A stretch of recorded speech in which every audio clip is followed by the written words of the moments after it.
قد لنا مدة كبيرة جدا واحنا كل ما نفتح الفيس نسمع ونشوف اخبار يشيب لها راس الطفل. وامس بالصدفة واحنا نقلب بالمنشورات شفنا الولد الصغير اللي بيقول لابوه يزوجه. جلسنا طول اليوم من الصباح الى المغرب واحنا نتداول المقطع ونضحك، وما شاء الله ما اعتقد انه في بيت باليمن الا وهو ضحك على المنشور. وفجأة شفت منشور في احدى الجروبات المليونية بالفيس منزل صورة الولد ومنزل جنبه صورة طفل ثاني من الحديدة وبيقول هذا بيدور زواجه وهذا بيدور مروحة، إشارة على الفرق بين الطفلين، لدرجة ان بعض الناس اتهموا الطفل بانه قليل تربية. قسما بالله ما تمالكت نفسي ورديت وقلت يا جماعة ايش النكد هذا الذي انتم فيه؟ هذا طفل ضحكنا مع قليل قد لنا خيرات ما ضحكنا، وهذا الثاني اللي من الحديدة لا تستعملوا صوره عشان تعلموا الناس التسول وتطلعوا الشعب اليمني كامل محتاج مساعدات.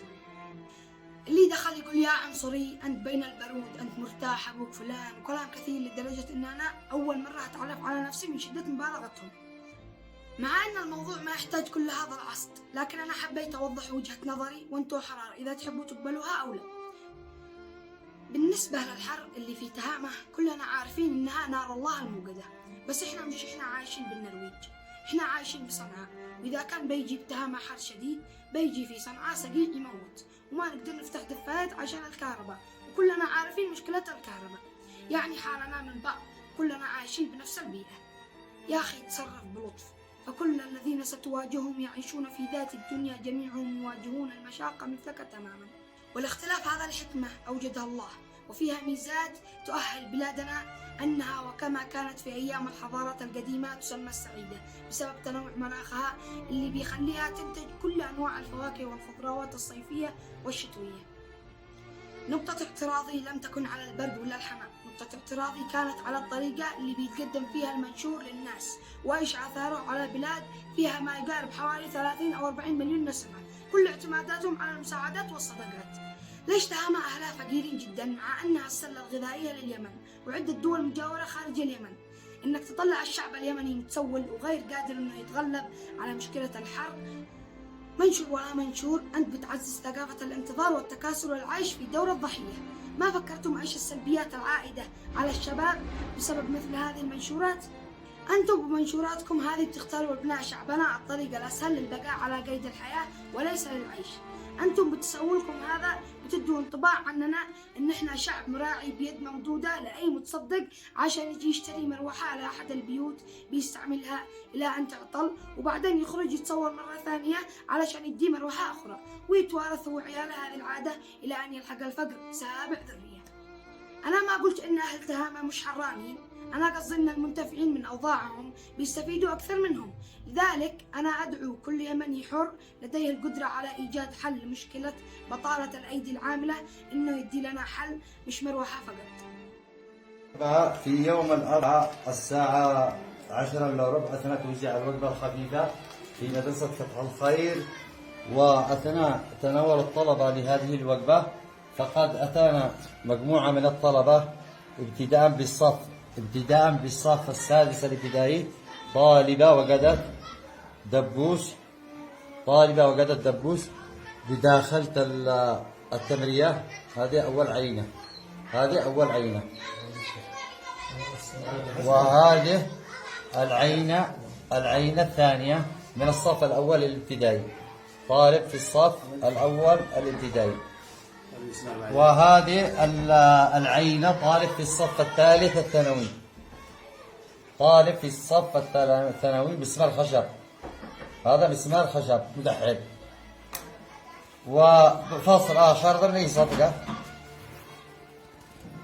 هذه جديدة عادها. لحظة يا ابني لحظة، هذه عينة، وهذا زجاج أيضا أحد الطلبة أو الطالبات وهو يأكل وقد إياها. هذا الزجاج بداخل تمرية، وهذه عينة ثانية.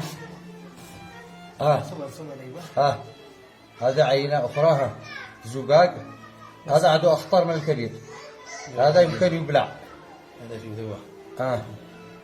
وهذا برضو زجاج بداخل التمرية، هذا أخطر من الكبير لأنه ما يبانش. الطالب الصغير ممكن يبلعه.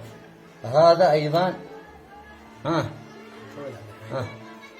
زجاج، إضافة إلى هذه عينة برضو زجاج آخر من أحد الطلاب برضو في الصفوف الأولى. هذه عينة، وهذه عينة أخرى صفيحة حديد.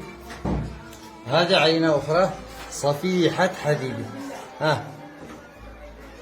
صفيحة حديد مزحلة داخل التمرية. اليوم الأربعاء 22/9.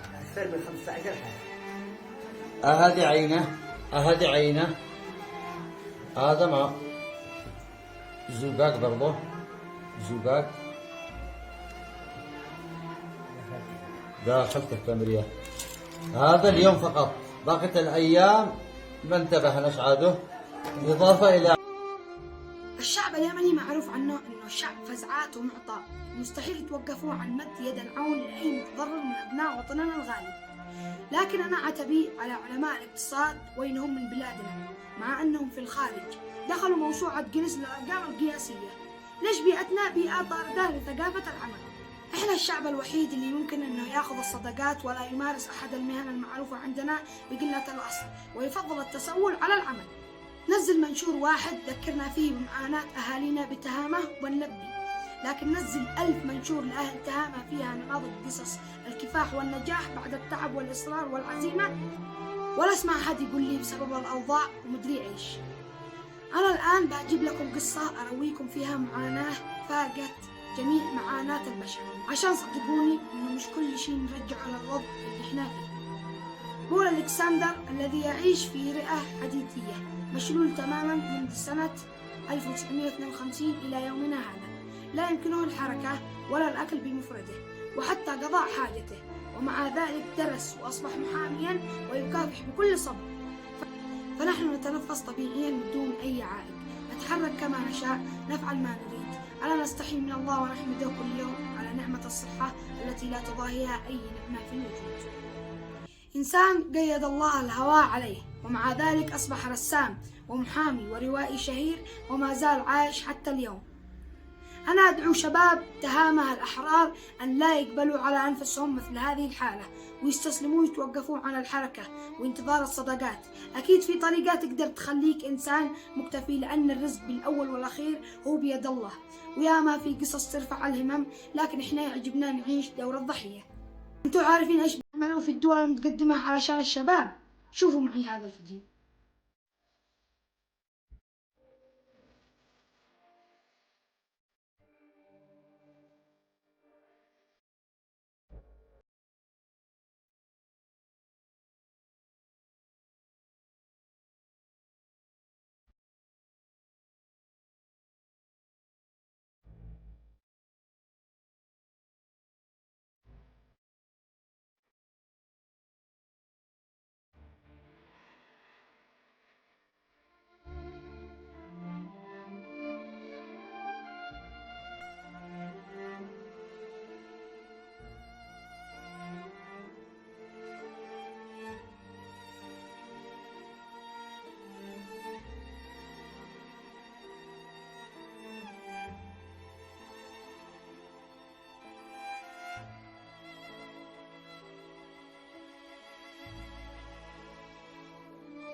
وبعد ما شفتوا الفيديو ايش لاحظتوا؟ شوفوا كيف بالدول العظمى بيعلموا جهالهم العمل من نعومة أظافرهم، أما إحنا عندنا حتى لو في واحد حاول ما يسمع من الناس إلا يا ولدي عادك جاهل، جاي يدور يفعل نفس البطال. وللأسف ثقافة الاستهزاء موجودة عندنا حتى بالمدارس، يسخر المعلم من الطالب إذا عنده أي موهبة أو صنعة، ويقول له لو أنت فالح إنك تدي الدرجة النهائية بمادة كذا وكذا، ويقصف له الجبهة ويخرجه من الحصة آخذ درس ممتاز بالعجز والاتكالية. حاول تكون إنسان منتج ولو حتى على مستوى أسرتك. العالم يجري وإحنا واقفين عند الكلام، ولا تظنوا إن أنا من عالم وأنتم من عالم آخر، أنا وأنت يا صديقي عايشين بنفس العالم. وفي الأخير لا سلاما لمن استهلكوا وطننا حتى أهلكوه، فلا دمتم بخير ولا سامحكم الله.